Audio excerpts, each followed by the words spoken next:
అమలాపురంలో మంత్రి నారాయణ సుడిగాలి పర్యటన చేశారు. అమలాపురం మున్సిపాలిటీలో పలు వంతెనల నిర్మాణానికి శంకుస్థాపన చేశారు. అనంతరం టీడీపీ, బీజేపీ, జనసేన నేతలతో సమావేశం అయిన ఆయన అమలాపురం హౌసింగ్ బోర్డు పార్క్ అభివృద్ధికి 1 కోటి మంజూరు చేసినట్లు తెలిపారు. ఇందులో మొదటి విడతగా 50 లక్షలు శాంక్షన్ అయినట్లు వెల్లడించారు. కేంద్ర ప్రభుత్వ నిధులతో రాష్ట్ర వ్యాప్తంగా 4,000 కోట్లతో డ్రైనేజీల ఆధునీకరణ చేస్తున్నట్లు మంత్రి పేర్కొన్నారు.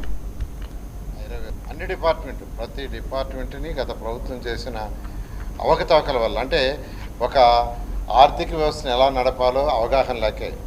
ఎందుకంటే ఎవరైనా ఒక కుటుంబంలో 20,000 జీతం వచ్చేవాళ్ళు తీసుకున్నా ఆ 20,000 జీతం వచ్చేవాళ్ళు మొగుడు పిల్లలు ఇద్దరు చక్కగా భార్యాభర్తలు కూర్చొని డిస్కస్ చేసుకొని ఇంటికి రెంట్ ఎంత కట్టాలా ఆ 20,000, లేదా ఈఎంఐ ఉంటే ఈఎంఐ ఎంత కట్టాలా, పిల్లల చదువుకి ఎంత, తిండికి ఎంత, కరెంటు బిల్లు ఎంత, ఇలా యాక్చువల్గా బడ్జెట్ ప్లాన్ చేసుకుంటారు. 20,000 జీతం వచ్చేవాడు చేసుకుంటారు, 10,000 జీతం వచ్చేవాడు చేసుకుంటారు, 50,000 జీతం చేసుకుంటారు.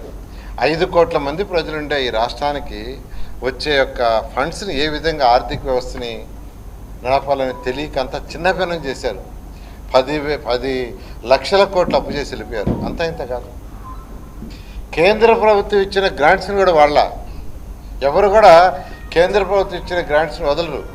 2014-19 గవర్నర్ ముఖ్యమంత్రి గారు మమ్మల్ని తరివేవాళ్ళు. పోండి కేంద్రాన్ని ఇవ్వండి, మంత్రులని కలవండి, అధికారులను కలవండి, మీరు శాంక్షన్ చేసుకురండి, దానికి కావాల్సిన షేర్ మేము ఇస్తామని. నేనైతే 7 లక్షల హౌసెస్ని టిట్కో హౌస్ని శాంక్షన్ ఇచ్చాను.